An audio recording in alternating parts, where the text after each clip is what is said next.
अस्सलाम वालेकुम गाइस। हमने स्टार्ट किया था चैप्टर नंबर 5। आज उसका हम सेकंड टॉपिक्स डिस्कस करेंगे, articular cartilage.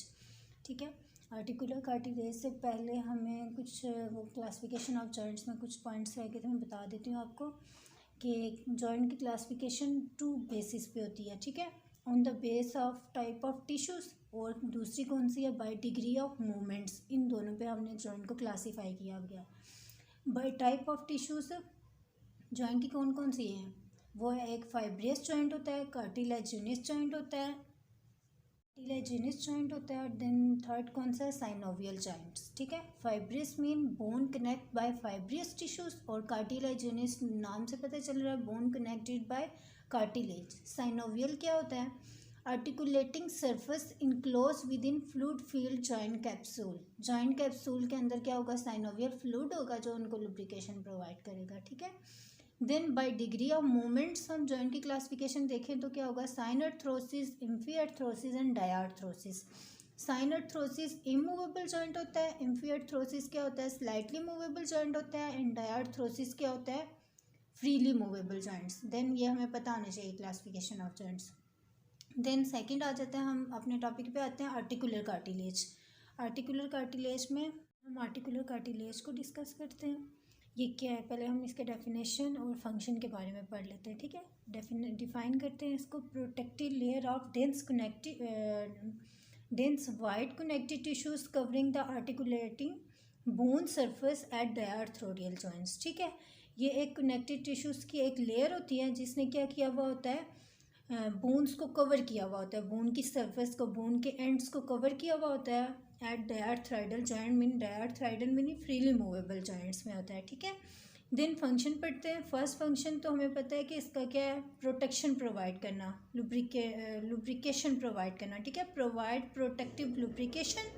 Then second function है resist compression and superior load at a joint over a wide area so that the amount of stress at any contact point between two bones is reduce. कि क्या होता है कि जब हमारी bones पे compression पड़ता है ना, उसको भी रेजिस्ट करता है। देन जब हम लोड डालते हैं, लोड डाला है, स्ट्रेस डाला है, तो वो क्या करेगा कि उस लोड को ट्रांसफ़र करेगा टू द जो बोन है ना, उस पर स्ट्रेस पड़ा है, उसने लोड को ट्रांसफ़र करना है उस एरिया पे जहाँ पे स्ट्रेस कम होगा। ठीक है। देन उसमें लोड्स को भी वो क्या करती है, रिड्यूस करती है। देन थर्ड पॉइंट है, it allows movement of the articulating bones at joint with minimum friction and wears. और थर्ड पॉइंट है कि वो फ्रिक्शंस को भी क्या करती है, कम करती है। देन आगे हमने इसकी थिकनेस के बारे में बताना है। आर्टिकुलर कार्टिलेज की थिकनेस कितनी होती है, 1 to 5 मिलीमीटर थिक होती है। देन हमने कॉन्ड्रोसाइट्स के बारे में, हमें इसका कंसेप्ट ये होना चाहिए कि हमारे जो आर्टिकुलर कार्टिलेज होते हैं ना, वो consist of special cells called chondrocytes, जो क्या होते हैं, embedded in matrix of collagen fibre, proteoglycans and non collagenous protein, इस पे होते हैं। देन जो मैट्रिक्स होते हैं ना कॉन्ड्रोसाइट्स पे, उनका क्या फंक्शन होता है, वो प्रोटेक्ट कर रहे होते हैं कॉन्ड्रोसाइट्स से। और देन आगे हम मैट्रिक्स का तो फंक्शन पढ़ लिया कि वो क्या कर रहे हैं, कॉन्ड्रोसाइट को प्रोटेक्ट कर रहे हैं। देन कॉन्ड्रोसाइट का फंक्शन क्या करता है, क्या फंक्शन है, मेंटेन एंड रीस्टोर कार्टिलेज। ये क्या करते हैं कि कार्टिलेज को मेंटेन भी रखते हैं, देन इसको रीस्टोर भी करते रहते हैं। ठीक है। कॉन्ड्रोसाइट क्या है, ये आर्टिकुलर कार्टिलेज के एक स्पेशलाइज सेल्स हैं। देन हमने पढ़ने आगे साइनोवियल फ्लूइड के बारे में भी हमें बताना चाहिए। साइनोवियल फ्लूइड के बारे में हमने पढ़ा है ना कि आर्टिकुलर कैप्सूल में होता है और साइनोवियल मेम्ब्रेन इसको प्रोड्यूस करती है। देन इसमें क्या होता है कि लुब्रिकेटिंग मालिक्यूल्स होते हैं, कौन कौन से, प्रोटोग्लाइकेन 4 और हायोल्यूरोनेन। ठीक है। देन इसका फंक्शन क्या है, ये भी क्या करती है, लो फ्रिक्शंस। हम आगे नेक्स्ट बुक्स में देख लेते हैं कि बुक में क्या लिखा हुआ है। During normal growth, articular cartilage at a joint such as the knee increase in volume as the child height increase। अब बता रहे हैं कि जब हमारी नॉर्मल बॉडी की ग्रोथ हो रही होती है ना, उसमें भी आर्टिकुलर कार्टिलेज क्या होती है, उसमें भी इंक्रीज इन साइज आता है। तो एग्जांपल के तौर पे इन्होंने नी की बताया कि जो नी में होता है ना, नी जॉइंट पे आर्टिकुलर कार्टिलेज होती है, वो क्या करती है, उसका साइज वॉल्यूम में इंक्रीज होती है, और इसी तरह हमारे जो बच्चों में हाइट इनकी वजह से इंक्रीज होती है। ठीक है।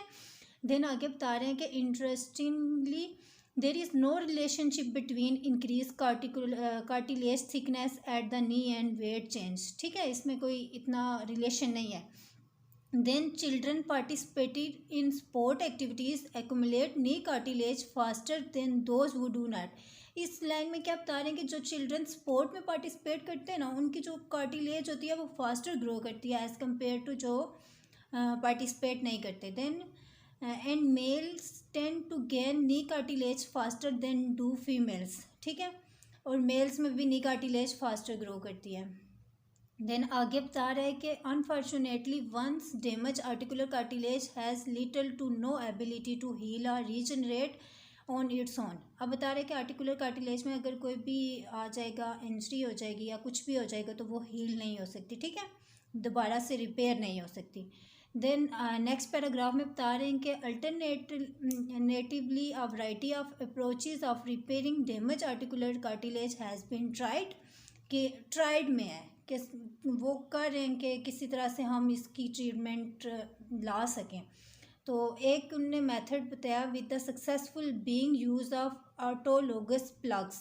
ये क्या होता है, इसमें क्या होता है, with this procedure a plug of healthy cartilage is excised from the patient and grafted into a full thickness cartilage deficit in the damaged region। अब क्या करते हैं कि जो healthy cartilage होती है ना, उसको क्या करते हैं कि एक बॉडी के पार्ट से लेके ना दूसरे जहाँ पे डैमेज हुआ है वहाँ पे जाके क्या करते हैं, उसको अटैच कर देते हैं, ठीक है।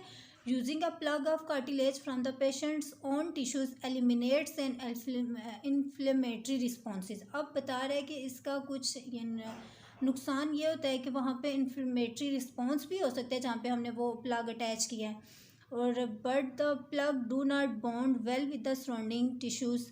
अब क्या होगा कि वो प्लग, ये भी हो सकता है कि वो सराउंडिंग टिश्यू के साथ अच्छे से बाइंड ना हो सके, in cannot be used in large regions, ठीक है, लार्ज रीजन्स ऑफ डैमेज, वहाँ पे भी नहीं यूज़ कर सकते।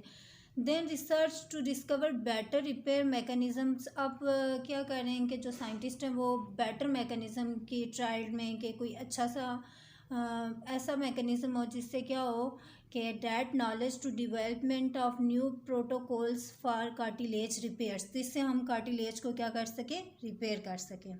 Thank you.